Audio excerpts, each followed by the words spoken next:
అలాగే అభివృద్ధి ధ్యేయంగా మేము పనిచేస్తున్నాం. ఈరోజు మడకశిర నియోజకవర్గంలో ఎక్కడ చూసినా రాష్ట్రమంతా అభివృద్ధి జరుగుతుంది.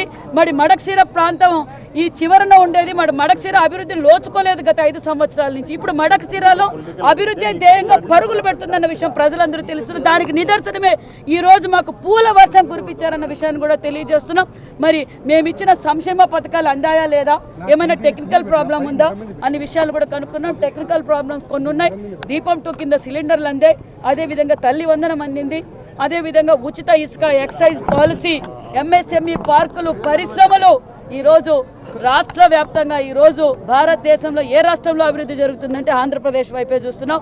కొంతమంది వాళ్ళ పార్టీ శవ రాజకీయాలు చేయడం, చిల్లర రాజకీయాలు చేయడం, మరి తప్పును తప్పు కోర్టు శిక్షించినా అది మన తప్ప. దొంగల్ని వదిలిపెట్టాలా? గజ దొంగలు ఇంకా ఉన్నాయి. గజ దొంగలు కూడా ఖచ్చితంగా పట్టుకుంటాం. చట్టం తన పని తను చేస్తుందన్న విషయాన్ని కూడా